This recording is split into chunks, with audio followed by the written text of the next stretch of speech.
Scuba diving isn't all about strapping a cylinder to your back and jumping in the water. You can also mount them to your side, but how do you do that? Do you just fit like a cam band to the side and clip it somewhere? Hi all of you awesome scuba divers out there, welcome to the Scuba Diver Magazine channel and welcome to Ask Mark, our scuba diving Q&A, where I'm Mark, former diving instructor, do my best to answer your scuba diving questions. So if you do have any scuba diving questions, pop them down in the comment section underneath this video. Use this Ask Mark hashtag to get it featured in an up and coming video. And in the meantime, I do my best to type out an answer so you get an answer sooner rather than later. But yeah, today I'm answering a question from Jake all about how to rig up a side mount cylinder. So Jake says, "Heyo, I've been learning about side mount and I'm having a hard time finding a clear example of how to rig the tanks. I know it'll be covered in the training, but I need to know what to get before I take the class. There isn't a good side mount shop near me. Can you show how side mount tanks and deco stage tanks are rigged, please?" Yeah, so there's actually a couple of ways of doing it. The way that I actually learnt, which was, I say, early on, side mount diving has been around for quite a while, but it became like recreational kind of when I was like becoming a professional diver, and I kind of jumped on that bandwagon fairly early. So they hadn't like nailed down a standard way of doing it quite then, or at least I was taught with like cam bands and stuff. Nowadays we have what we call stage rigging kits. It's something that you can make yourself, and it's pretty fundamental stuff. I mean, that's just a metal clamp band, just with some webbing over the top of it to protect it, section of hosing to protect that that screw mechanism so that it's not damaging your equipment, because some of the corners can be quite sharp, so you don't want to like rip your dry suit just by your stage cylinder. This is basically 2 bolt snaps with some cable and again another hose pipe.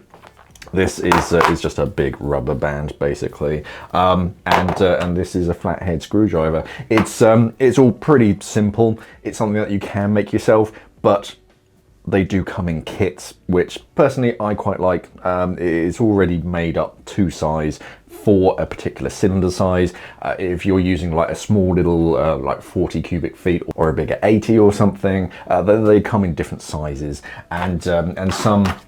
This is a one of these retainer bands from Dive-Right, and they have a little tab on, which is quite handy because these are used, and you'll see in a second, to like tuck your hoses underneath. But then once you've deployed the hose and you kind of want to put it back, especially if you're wearing gloves, trying to grab hold of that can be a bit tricky. So a nice big pull tab can make it a bit easier to pull it away so that you can stow that hose a bit more easily. But not essential, you can just use standard. So you want your cylinder, and the first thing is that it's you kind of find that line from the outlet, so that goes straight down the cylinder, and that's where this main section is going to be going. And if you have a look at it, it's got 2 ends to it, one that has a big loop and a bolt snap, and then another that has a big loop, but it has 2 knots on it. So the 2 knots go at the bottom. The one that just has a single knot goes at the top, and this section, I know it looks like a handle, and when it's in place it looks like a really appealing handle to carry your cylinder around horizontally. It's not, it's more of a guide, so that you can feel it and you know kind of which direction your cylinder is facing. So you need that. And also the clamp band is quite handy at the beginning, just because you basically have to thread it over the cylinder and over this hardware, and if you don't have enough slack, you kind of have to unscrew it all the way, and it is just a pain, so I just tend to do it all at the same time. So clamp band over the top, thread that bolt snap and the 2 knots over it, and then we're going to slide that down the length of the cylinder, and then in line with the opening or the outlet of the cylinder, thread that loop over the valve handle and the outlet, and then we're going to pull that tight so that this section goes over or between those 2 knots, and it's all in line with that outlet, and you want it as tight and straight as possible. And then once that's in a good position, get your screwdriver and then dial that in until it's tight. So these are your two attachment points. The one at the top is going to attach usually on your left-hand shoulder D-ring. The one at the bottom is on your left-hand hip.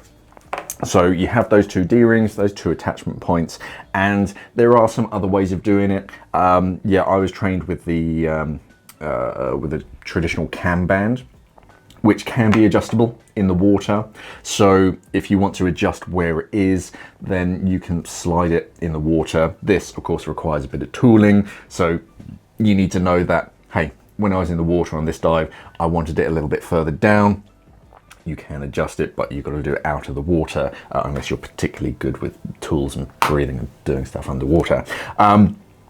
So that's the basic rigging. I haven't tightened it up completely because it's just demonstration. And then you've got these two bands. One goes over the center, and these are for your hoses to basically keep them neat and tidy, because when they're like not being used, there's a lot of excess hose and you don't want to get it snagged on anything. One goes over the center and over that handle. I've seen some do it underneath, which is kind of okay, but these do wear out over time. So unless you want to redo this rigging every single time, I just tend to do it over the top. I find it quite easy to grab hold of the rubber as well, so that you can get a hose underneath it. Personal preference. If you want to do it underneath it because it's a bit neater, fine, I've got no objections to that. And the second one goes at the bottom, and this is for your real longer hoses that just need two rubber bands to hold it in place, and just slide that up into position. This is a really light plastic cylinder for demonstrations. Usually this is a lot easier with a heavy cylinder that stays where it's put. But yeah, that's basically it. It's nice and simple. This often looks like a grab handle that you can carry the cylinder around with, but that's not what it's there for. It's there to give a physical, tactile center line of the cylinder, of where the outlet's coming out, so that you know when it's down your side where to route your hoses. And yeah, that's it basically.